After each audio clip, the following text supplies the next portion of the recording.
아, 밤에 잠을 못 잤더니 피곤해 죽겠네. 당신은 좀 괜찮아? 나도 마찬가지지 뭐.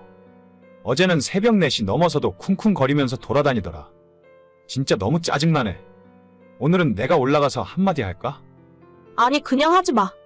위층 사람들 말도 안 통하잖아. 저번에 엘리베이터에서 만났을 때 이야기했는데도 들은 척도 안 하더라. 오히려 그 뒤로 더 심해진 것 같아. 우리가 어려운 부탁한 것도 아니고 조금만 조용히 해달라는 건데 진짜 해도 너무한다. 인터넷에 찾아보니까 층간소음 보복할 수 있는 스피커 같은 것도 있던데 그런 거 사서 우리 집 천정에 설치해볼까? 그렇게까지 하고 싶진 않은데. 결국엔 우리도 남한테 피해를 주는 거잖아. 대화로 잘 풀 수 있는 게 제일 좋지. 아무리 해도 말이 안 통해. 애들 뛰는 건 조용히 시킬 생각도 없는 것 같더라고. 그래도 우리가 보복하면 상황이 더 악화될 거야. 난 그저 집에서 편하게 쉬고 싶을 뿐인데. 전쟁터로 만들고 싶은 생각은 없어. 당신 말이 맞긴 한데 어차피 대화할 방법도 없잖아. 찾아 올라가는 것도 안 된다면서. 동대표 아줌마한테 한번 이야기해볼까? 혹시 중간에서 말 좀 잘해줄 수 있는지. 안 그래도 다음 아파트 대표 선거 나갈 거라면서 힘든 거 있으면 언제든지 이야기하라고 했잖아. 그 아줌마?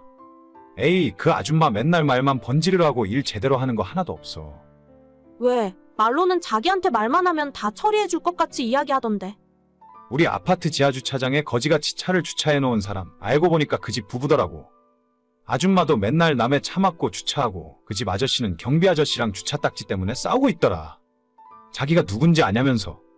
진상도 그런 진상 부부가 없어. 그래, 난 전혀 몰랐네. 그래도 혹시 층간소음은 중간에서 잘 해결해줄 수 있을지도 몰라. 오지랖은 엄청 넓은 사람이잖아. 뭐 한번 이야기해서 나쁠 건 없겠지. 당신이 이따 연락해보던가. 그 아줌마 카톡 연락처는 갖고 있지?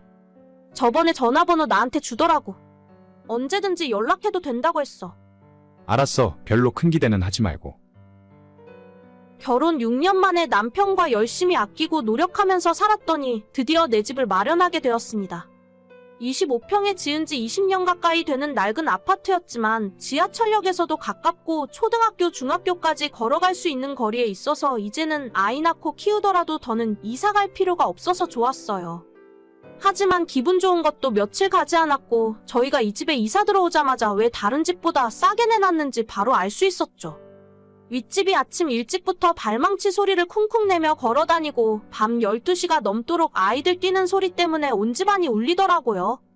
처음에는 선물도 가져다주고 몇 번 대화를 시도했지만 도저히 말이 통하지 않았습니다. 안녕하세요, 동대표님. 저 803호인데요. 아, 이번에 이사 온 세대? 반가워요. 무슨 일이야? 아니, 저희 윗집 때문에 그런데. 윗집에서 새벽 늦게까지 너무 층간소음이 심하더라고요. 저희가 잠도 잘 못 잘 지경이라서 어떻게 해결 방법이 없을까요? 아유, 그 집은 원래 그래. 전에 살던 사람들도 스트레스 받아서 잠도 못 자고 불면증 때문에 약까지 먹고 그러더라. 그러면 어떻게 조치할 방법이 없을까요?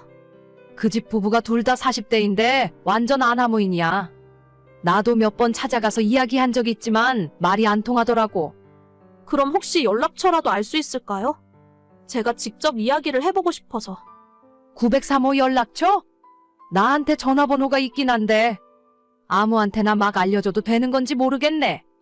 저희가 찾아 올라가서 이야기하면 일이 커질 것 같아서 그래요. 전화로 조용히 대화해보려고요.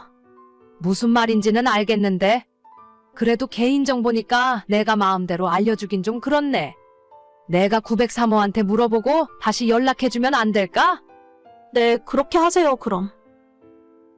이사 온 그날부터 동대표 아주머니가 집으로 찾아와서 언제든지 살면서 불편한 게 있으면 연락하라고 하셨습니다.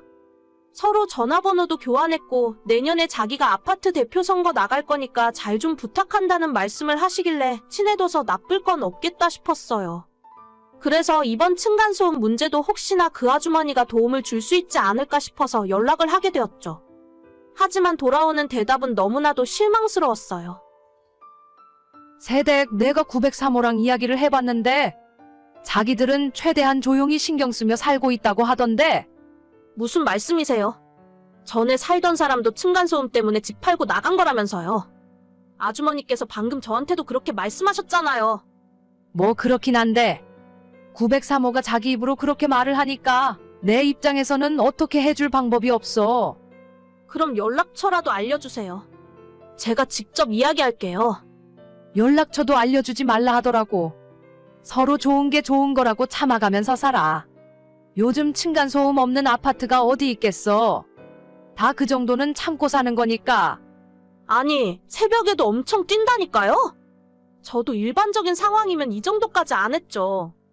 언제는 불편한 점 있으면 언제든지 말하라고 하셨으면서. 그러니까 나도 세댁 입장은 이해하고 있어. 근데 903호가 자기들은 조용히 살고 있다고 하니까 다른 방법이 없잖아. 서로 어느 정도는 이해하고 양보하고 살아야지. 아래층 사는 사람이 너무 예민하게 굴면 못 쓰는 법이야. 이게 지금 제 잘못이라고요? 제가 너무 예민하게 구는 거예요? 애 키우는 집은 원래 좀 시끄럽고 그래. 그러게 이사 오기 전에 윗집이 애 키우는지 잘 알아보고 왔어야지. 거기 시세보다 1,500만 원 싸게 내놨었지? 싼 거 좋다고 덥석무니까 이런 일을 당하는 거야. 윗집이 애 키우는 건 계약하기 전에 알고 있었어요. 근데 이 정도로 시끄러울 줄은 몰랐죠. 원래 이유 없이 싼 물건은 없다니까. 안 그래도 803호가 갑자기 1,500만 원이나 싸게 거래하는 바람에 우리 아파트 전체 가치가 많이 떨어졌어. 그 가격으로 팔지 말라고 그렇게 이야기했는데 말을 안 듣더니. 아파트 가치요? 아파트 가치는 제가 아니라 903호 같은 사람이 떨어뜨리는 거예요. 이유가 뭐가 어떻건 간에 아무튼 그냥 조용히 참고 좀 살아봐. 층간소음 없는 집은 없으니까 살다 보면 적응하겠지. 괜히 여기저기 이상한 소리하고 다니지 말고 알겠지? 나 참. 위층은 아예 말이 통하지 않는 상태고 무슨 일이든 해결해 줄 것 같던 동대표 아주머니는 말만 번지르르 할 뿐 아무것도 해줄 생각이 없었어요. 오히려 집값 떨어질까봐 저희 보고 입국 다물고 살라는 말도 안 되는 소리를 하는 겁니다. 남편 말대로 천정에 스피커라도 설치해서 복수를 할까 어떻게 해야 하나 고민을 하다가 시간만 속절없이 흘러가 버렸고 결국 이 집으로 이사 온 지 6개월 만에 저희가 두 손 두 발 다 들고 포기해서 이사 가기로 마음을 먹었습니다. 세댁 부동산의 이야기 들었는데 집 내놓고 이사 간다면서? 네, 월세로 내놓고 다른 곳에 전세 얻어서 살고 있으려고요. 도저히 이렇게는 못 살겠네요. 어쩔 수 없지 뭐. 원래 아쉬운 사람이 이사 가는 거야. 정들자마자 이별이네. 그래도 집을 판 건 아니니까 나중에 다시 돌아올 거지? 네, 나중에 윗집 빠지면 다시 들어와서 살 거예요. 그때까진 계속 월세 주고 있으려고요. 기왕이면 전세를 주지 왜 월세를 줘? 월세 주면 괜히 이상한 사람들 들어오면 어떡해? 저희 생각엔 그게 낫겠다 싶었어요. 이미 들어올 사람까지 정해졌어요. 그래? 어떤 사람인데? 애 없는 젊은 부부였으면 좋겠는데. 아, 여기 근처 빌라에 공사하는 사람들인데. 아마 외국인 노동자들 숙소로 쓸 예정인가 봐요. 뭐? 외국인들? 네, 정확하게는 저도 잘 모르겠는데. 중국 사람들 아니면 파키스탄 사람들일 것 같다 하네요. 아니 그런 사람들이 우리 아파트에 들어오면 시끄럽고 집도 엉망으로 쓸 거 아냐? 괜찮아요. 어차피 집이 낡아서 리모델링 할 생각이었거든요. 월세 돌리다가 나중에 저희 다시 들어오면 그때 리모델링 하죠 뭐.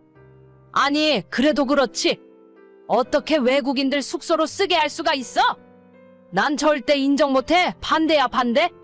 반대를 하시던 말던 저랑 아무 상관없고요. 이미 계약까지 다 끝났고 저희는 이사 나가기로 했어요. 내가 903호의 이야기 잘해줄 테니까 다시 한번 생각 좀 해봐. 아마 거기도 아래층에 외국인 이사 온다고 하면 마음을 고쳐먹을 거야. 이미 계약 다 끝났다니까요. 저희는 다음 주에 이사 가니까 새로운 이웃이랑 잘 지내세요. 그럼 이만. 세댁 그러지 말고 나랑 이야기 좀 해. 결국 저희는 6개월 만에 집을 월세 주고 나왔습니다. 새로 대출받아 전세를 얻긴 했는데 월세로 받는 돈으로 이자를 내고도 남더라고요. 며칠 전에 가봤더니 외국인 4명이 저희 집에서 살고 있었고 동대표 아줌마는 지금까지도 매일 연락이 옵니다. 그 사람들이 집에서 담배도 피우고 이상한 냄새나는 음식도 만들어서 온 아파트에 난리가 났나 봐요. 그러던가 말던가 저희는 4년 정도 월세 돌리다가 나중에 리모델링 싹 하고 들어올 생각이에요. 그때가 되면 개념 없던 윗집도 이사를 가던 알아서 하겠죠 뭐. 오늘의 사연은 여기까지입니다. 구독과 좋아요, 알람 설정은 많은 힘이 됩니다. 다들 행복하시고 좋은 하루 되세요.